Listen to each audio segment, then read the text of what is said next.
Imagine a world with fresh air, clean water, and an abundance of species and ecosystems. Imagine a world where no one has to fear for their basic needs. Imagine a world where everyone has equal opportunities. A nice place, isn't it? And you know what? I've seen a glimpse of it. In 2004, I took a plane from Norway to India. I was going to travel for 3 months, but I got spellbound by Asia. I lost track of time, and I ended up traveling for years. My desire to experience this incredible diversity on this planet took me to some of the most remote places. I wanted to get as far away from my own culture as possible. After months of hiking in the Himalayas, I needed lower altitude and warmer climate. I hitchhiked through Sumatra in Indonesia. And there I met some people who told me about wild, monkey-eating barbarians living deep in the jungle. Whatever you do, don't go there, they told me. But I thought to myself, that's exactly what I'm going to do. It wasn't easy getting there, but after a week, I stood in the middle of Mentawai Island off the west coast of Sumatra. There I met a family living a traditional lifestyle like they'd done for centuries. It felt like a fairy tale from my childhood had come to life. These people hadn't even heard of Coca-Cola. I was in paradise. And the shaman Aman invited me to stay with him. They worked about 3 hours a day, and they had lots of time for socializing. They had fantastic nature, no money, no electricity, no machines, and amazing food. You know, real delicacies, exotic fruits, river shrimps, frogs, turtles, monkey brain, finger-sized larvae and bat shit, a feast for royals. I was intrigued by their complex system of trade and how they measured value. They had a fully functional economic system based on natural resources. Trees and animals can only grow a certain speed, and humans can only consume a certain amount. As a result, everyone had equal opportunities. Amanpaksa had paid for help to build his house with trees, animals, and land. And the time it took for him to regain his wealth was much shorter than it takes for us in the Western world to pay off our house loan. Their good economy is also reflected in food production. The main food source in Mentawai is the sago palm tree. It takes about 10 days to process one tree, and then you have about a year of storable food for the whole family. Intuitively, they had developed a societal system that solved the biggest challenge we're faced with today: sustainable living. Not only in terms of environment, but also technological, economic, and social sustainability. If we illustrate this system, it will look something like this. The environment governs the possibilities and limitations of what people can achieve. But everyone can expect to have their basic needs fulfilled. Amanpaksa and the clans have figured out the most effective way, most adequate way of how to use the land through generations of trial and error. They make tools to facilitate production and consumption, and they barter things with each other and also services with each other. So, in other words, the environment governs the society. The society governs the technology, and technology governs the economy. I will refer to this as our indigenous model. and it has worked successfully for thousands of years. It also seems like the result of this model is a bunch of happy people. And ultimately, that is what we all want, right? To be happy. I asked myself, why Amapaksa and the clan seem to be so content?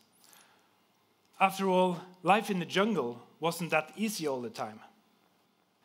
There is an equation saying that happiness equals reality minus expectations. All children in traditional cultures are together with their parents all the time. They observe, they learn, and they imitate. It gives them a continuous vision of what to expect later in life. It makes their expectations align with their actual reality. Everyone in Mentawai can expect to have a house, a canoe, a family, and enough food. And if they made a real effort, they could even have more than expected. Wouldn't that make you happy? I never met people with such a deep feeling of presence and connection with each other and their surroundings. Being in the jungle felt like a long meditation, as if time was moving in circles.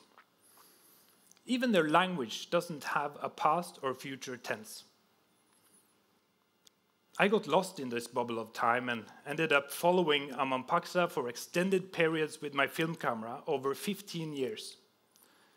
I was obsessed by making a documentary about this amazing culture to show it to the rest of the world. But then suddenly, reality started to change, drastically and fast. And it made me wonder, do we really have something to learn from traditional cultures?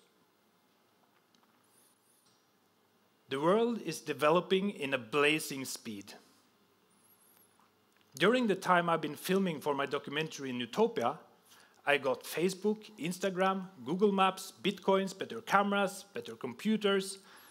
The list goes on. But for Amapaksa, the change has been even bigger.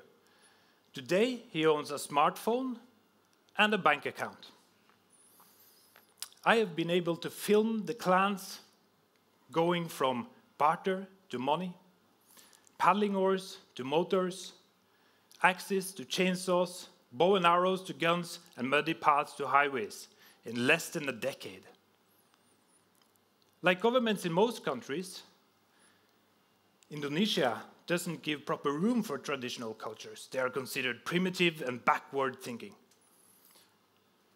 What the so-called modern world has to offer for traditional cultures is a different model. And the idea is alluring. Now you can be the master of your environment. You can use better tools. You can earn an infinite amount of money and buy as many things as you want. And the best way to do it is by replacing the jungle with palm oil plantations. Add some gifts and religion, and you have a perfect mix for persuasion. The Indonesian government was offering small huts with water toilets and zinc roofs for the population in the jungle who were willing to relocate into social villages. The water toilets pollute their drinking water, and the zinc roofs last for about 8 years in the jungle.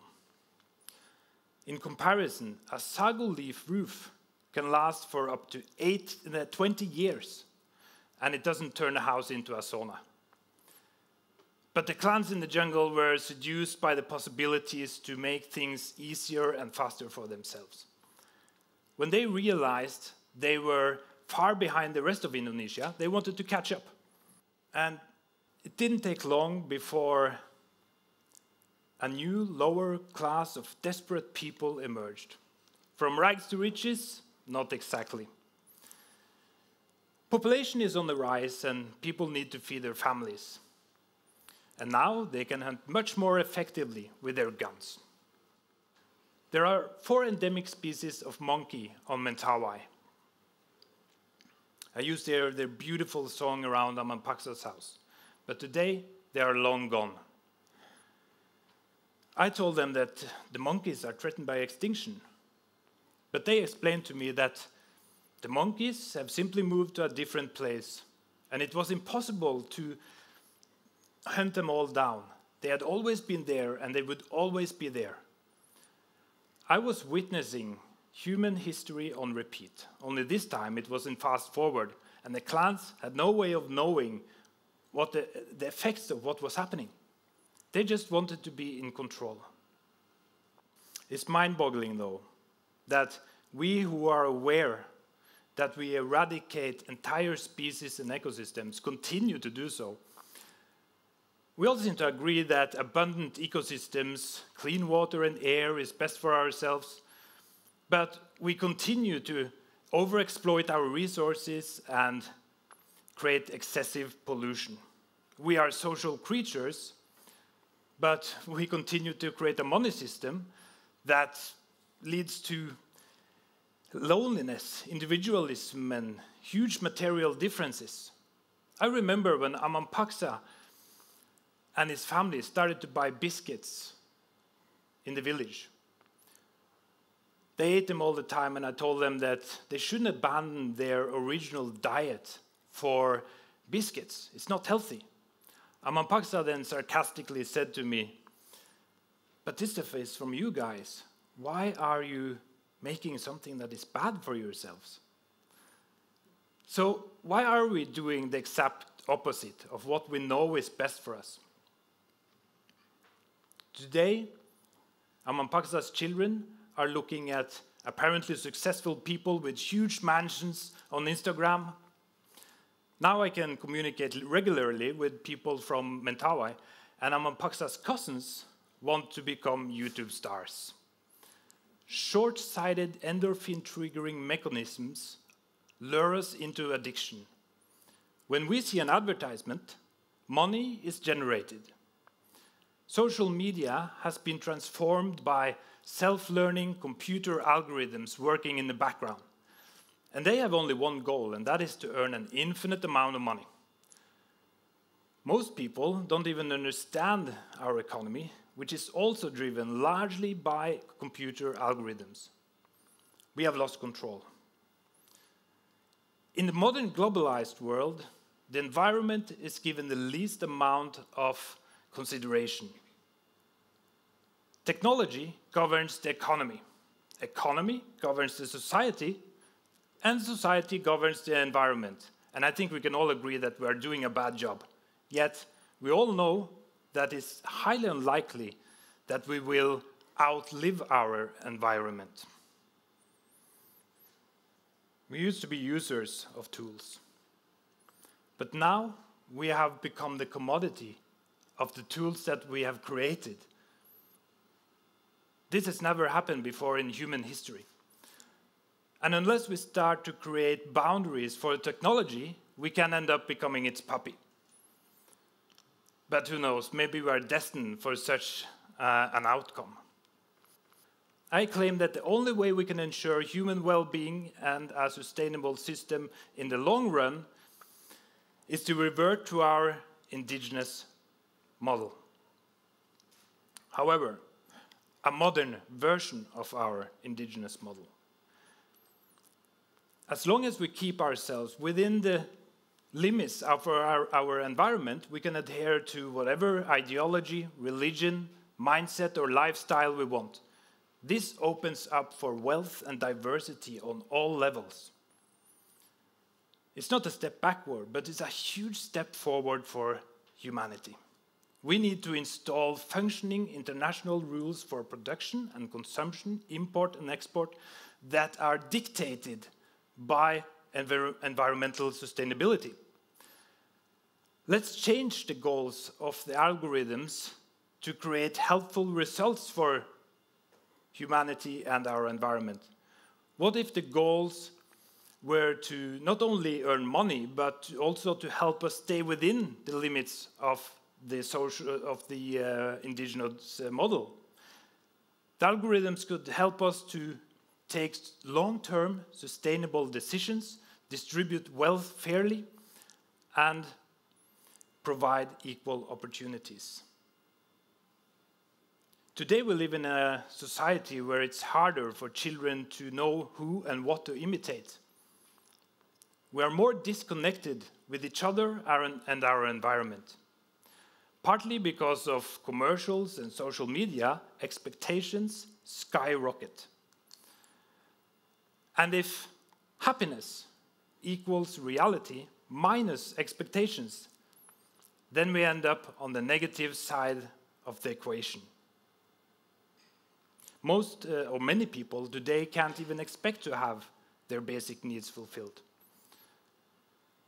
I hope that people in power will lead us towards a modern version of the indigenous model. I believe it's more likely to provide us with what everyone strives for, happiness. We can help traditional cultures to reduce child mortality while at the same time keep population growth under control. We can help them to further understand their environment and live even more comfortably with it. Instead of giving the trash of modernity, we can provide the best technology, knowledge, and ideas from the modern world that are suitable for their living conditions. If we were to do that, I couldn't think of a better place to be born than in the jungle. Thank you.